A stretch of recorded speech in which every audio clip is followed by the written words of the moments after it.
အားလုံးပဲမင်္ဂလာပါရှင် reorder question တစ်ခု restaurant ဆိုတဲ့ question ကိုအခုအတူတူ practice လုပ်ကြည့်ကြမယ်နော် skimming and scamming အရင်လုပ်မယ် skim and scan လုပ်လိုက်တဲ့အခါမှာဒီစာပိုက်ဒီ restaurant location တွေနဲ့ပတ်သက်ပြီးမှပတ်သက်တဲ့အကြောင်းအရာလေးဖြစ်မယ်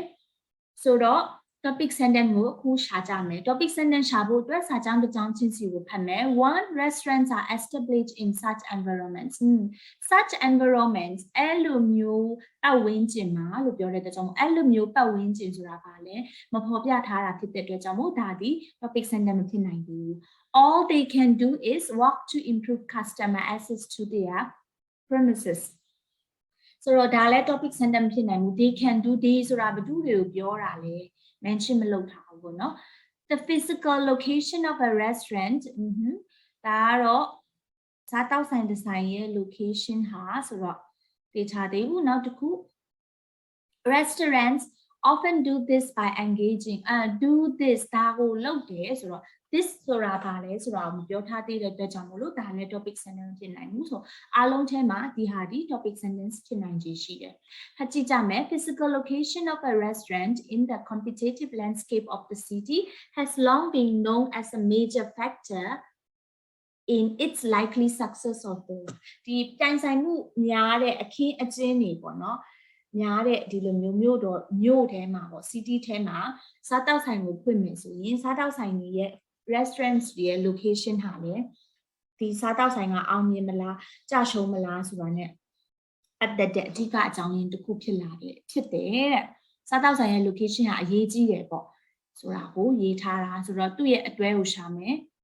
once restaurants are established all they can do is restaurants often do this ဆိုတော့ဒါတော့မဖြစ်နိုင်ဘူးဘာမှလုပ်တာမပြောသေးဘူးလေနော် all they can do ဒါလည်းဘာအရှိမတခုခုလုပ်တယ်ဆိုတာဘာမှမပြောသေးဘူးဆိုတော့ဒီဟာပဲသူ့ရဲ့အတွဲဖြစ်ရမယ် once restaurants are established in such environments ဟုတ်တယ်ဒီမှာ such environments အဲ့လိုမျိုးပတ်ဝန်းကျင်မှာဒီမှာ competitive landscape of the city ဆိုတာ such environment ပေါ့နော်အဲ့ဒီပတ်ဝန်းကျင်မှာ they can do little about their location အဲ့လိုမျိုးပတ်ဝန်းကျင်မှာ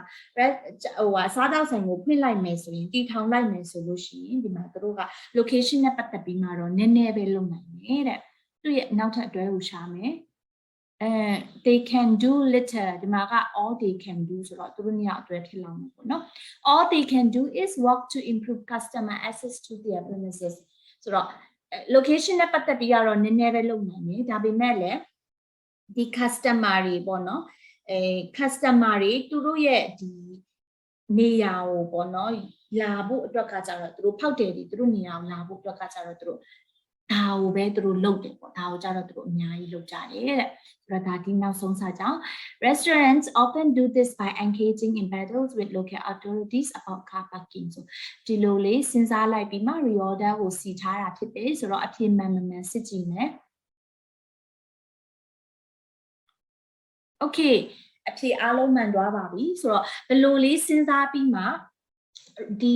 reorder restaurant ဆိုတဲ့ခေါင်းစဉ် reorder ကိုခြေတယ်ဆိုတာကိုအတူတူလိုက်ကြည့်ပြီးမှနားလည်မယ်လို့မျှော်လင့်ပါတယ်အားလုံးကိုလည်းကျေးဇူးတင်ပါတယ်